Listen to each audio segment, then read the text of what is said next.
Assalamualaikum warahmatullahi wabarakatuh. Selamat datang di channel Tongsis Fisika, terutama bagi Anda yang baru menemukan channel ini, dari manapun Anda menemukannya. Di video kali ini, masih meneruskan bahasan di materi video sebelumnya, yaitu mengenai kapasitor. Dan untuk bisa mengikuti materi di video ini, ada hal-hal yang perlu kalian pahami dulu, yaitu mengenai cara kerja kapasitor, apa itu kapasitor, dan apa itu kapasitansi kapasitor. Nah, semua itu ada di video sebelumnya yang linknya akan muncul di sebelah sini mungkin, atau nanti saya sertakan di kolom deskripsi yang ada di bawah. Tapi sebelumnya, kita intro dulu.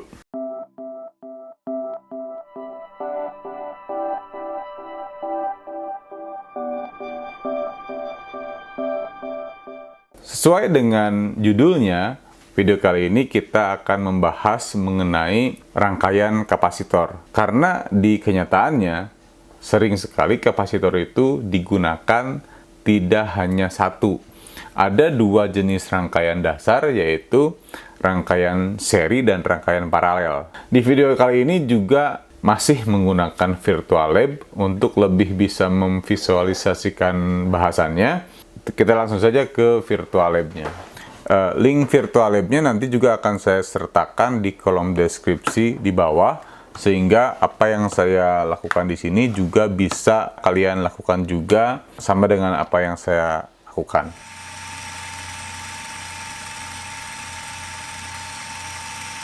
Nah, di sini terlihat ada dua buah kapasitor. Nah, kapasitor satu, kapasitor yang kedua. Itu di sini masih kapasitornya, keadaan awalnya saya buat belum dicas ya, belum ada pengisian, jadi masih kosong lah gitu ya. Saya pakai dua kapasitor dulu, dan saya juga akan gunakan ini. Nah, tentunya kita pahami ketika saya mengukur beda tegangan di sini, karena kutub-kutub baterai dan kedua kapasitor ini terhubung ke sini, maka ketika saya mengukur tegangan ini juga sama dengan mengukur tegangan baterai, mengukur tegangan kapasitor yang ke-1, mengukur tegangan kapasitor yang kedua gitu ya. Nah, di sini kapasitornya masih dengan kapasitansi yang sama, 1 kali 10 pangkat minus 13 farad. Nah, nanti saya buat yang ini aja lebih.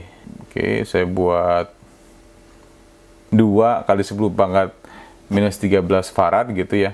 Nah, ketika saya muati, ya, ketika si baterainya di-on-kan ya, harusnya sih di keadaan sebenarnya ini pakai saklar ya, tapi di virtual lab ini nggak pakai saklar. Nah, oke. Tegangannya 1,5 volt.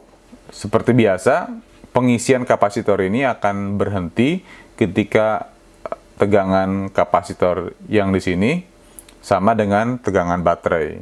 Oke.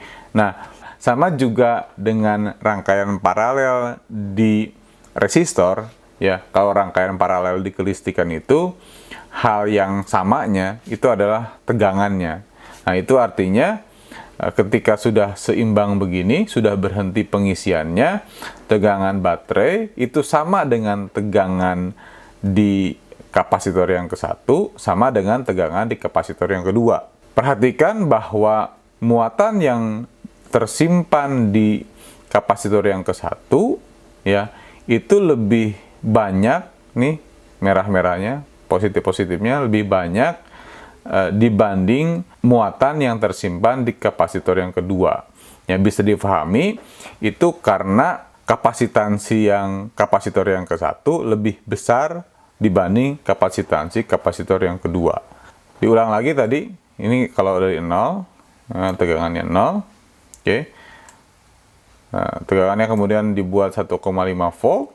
Yang terjadi adalah elektron-elektron yang ada di keping kapasitor yang atas dari kapasitor 1 ataupun kapasitor 2 itu mengalir ke baterainya ya, karena baterainya memiliki beda tegangan dan karena ada medan listrik ya.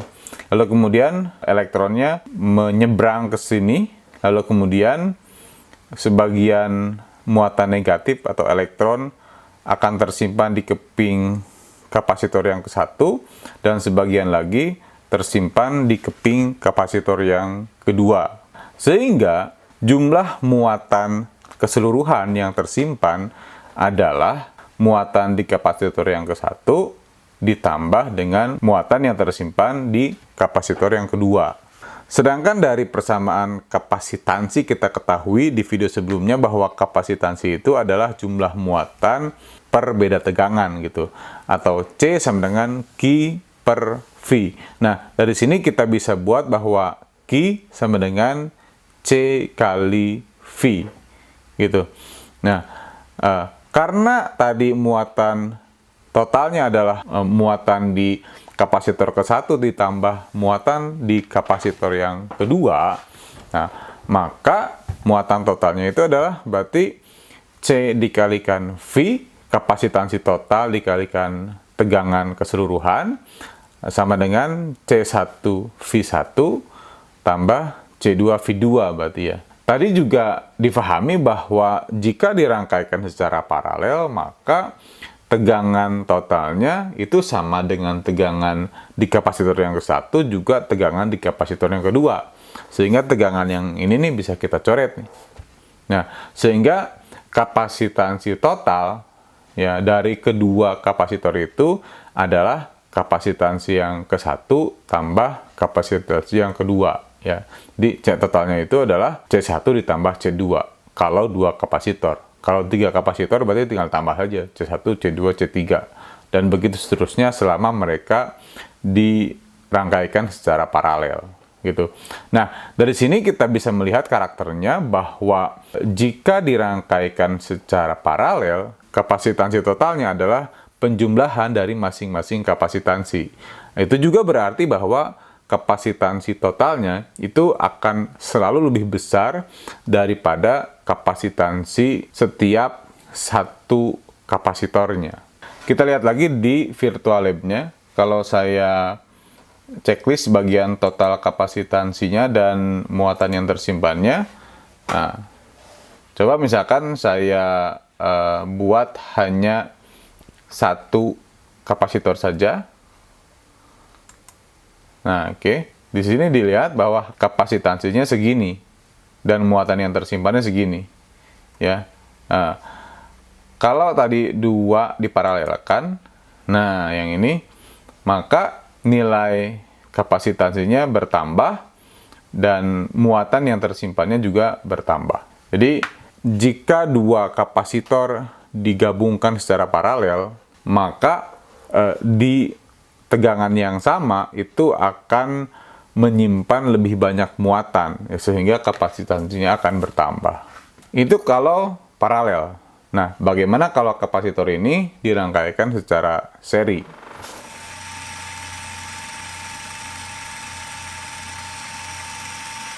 Kita buat, nah, saya pilih ini deh, seri seperti ini. Sementara saya hilangkan dulu ini. Nah, ini diawasin dulu deh. Ini saya buat 2 deh. Nah, gitu. Ya. Nah, ketika kapasitor ini dihubungkan secara seri, ya, ketika dimuati, gitu, ketika di charge,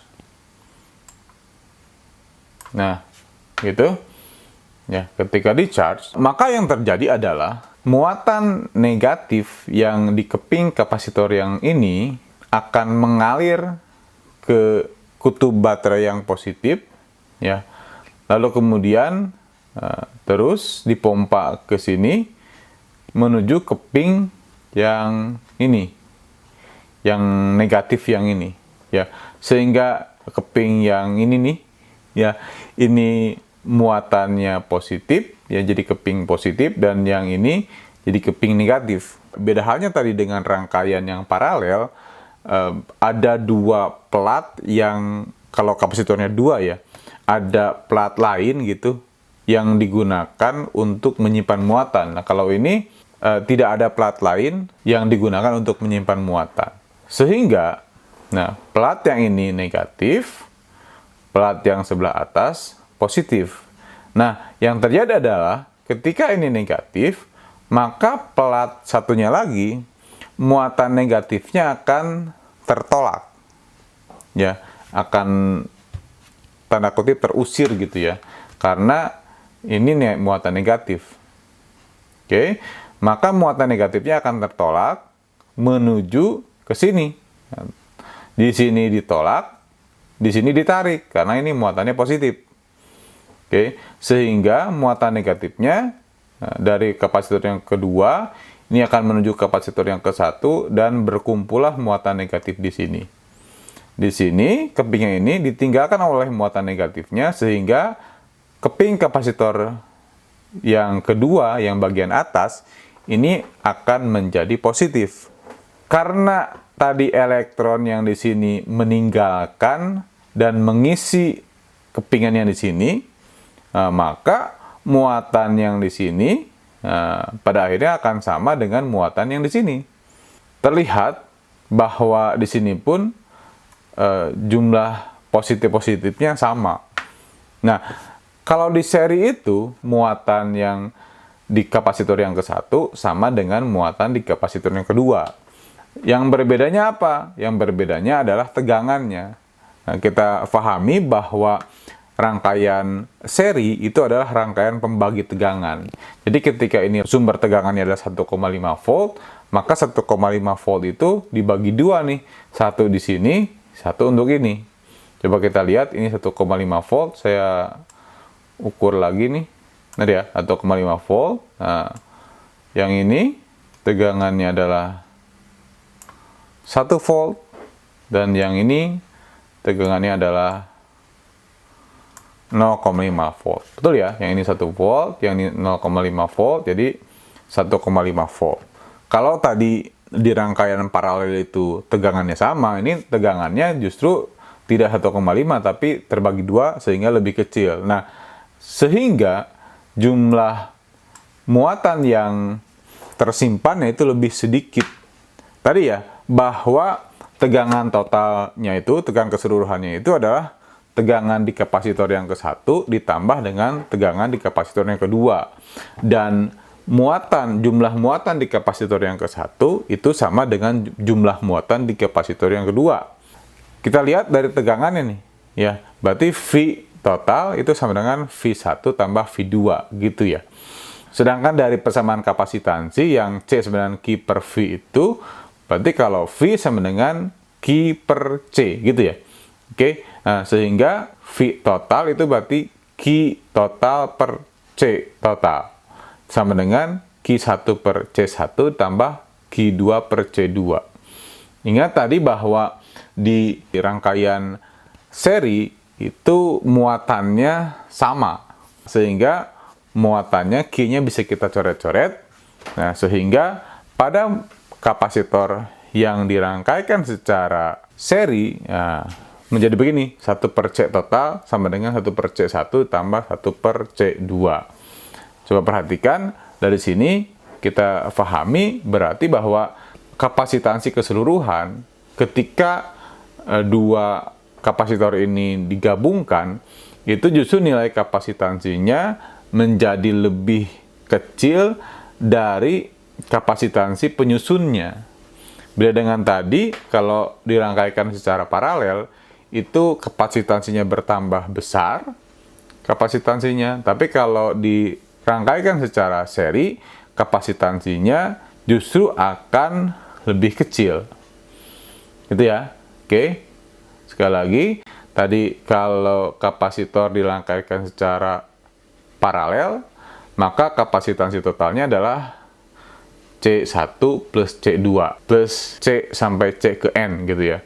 Nah, sedangkan kalau kapasitor dirangkaikan secara seri, maka 1 per C total sama dengan 1 per C1 tambah 1 per C2. Nah, itu kalau 2, kalau lebih banyak dari 2 berarti tambah terus sampai 1 per C yang ke N.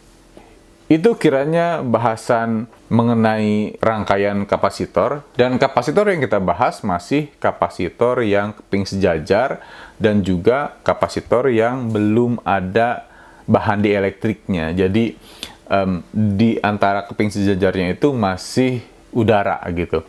Bagaimana kalau kita akhiri video ini dengan latihan? Misalkan ada rangkaian kapasitor seperti ini. Yang ditanyakan adalah berapakah kapasitansi total dari rangkaian ini.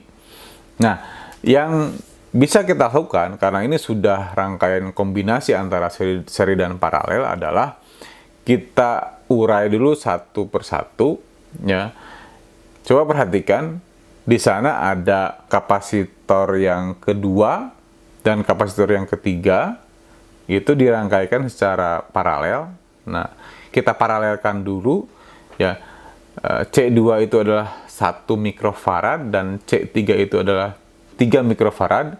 Ini kalau diparalelkan, tinggal ditambahkan saja 1 tambah 3, berarti paralel dari C2 dan C3 adalah 4 mikrofarad.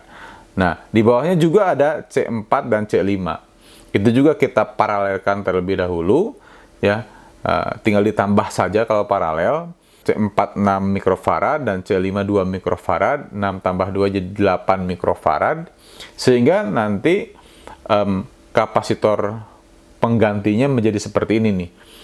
C1 diserikan dengan C2 nya C3, dan C4 dan C5 yang sudah digabungkan itu, diparalelkan, itu diserikan dengan C6. Nah, kalau begitu, kemudian kita serikan rangkaian yang bagian atas, ya, menjadi begini nih, 1 per C yang atas lah gitu ya, sama dengan 1 per C1 ditambah 1 per C2 dan 3, ya, maka sama dengan 1 per 4 ditambah 1 per 4 sama dengan 2 per 4, maka kapasitansi yang atas adalah ini 4 per 2 berarti ya, dibalikin. 4 per 2 adalah 2 mikrofarad. Nah, sedangkan kapasitansi yang bawah, tinggal kita serikan saja nih, kedua ini nih. Ya, jadi 1 per kapasitansi yang bawah adalah 1 per C4 dan 5 tambah 1 per C6. Ya, atau 1 per 8 tambah 1 per 8 sama dengan 2 per 8. Atau berarti kapasitansi yang bawahnya adalah 4. Jadi semua yang atas berarti jadi 2 tadi, semua yang bawah jadi 4. Kemudian ya tinggal kita paralelkan saja kalau gitu ya. Ini kan rangkaian paralel, 4 dan 2 diparalelkan jadi 6 mikrofarad. Kapasitansi total dari rangkaian yang tadi, yang awal, nah yang ini adalah kapasitansi totalnya adalah 6 mikrofarad. Nah, itu saja pembahasan di video kali ini. Mudah-mudahan bermanfaat dan mudah difahami. Terima kasih. Kita ketemu lagi di video berikutnya. Saya Agung Firmansyah dari Tongsis Fisika.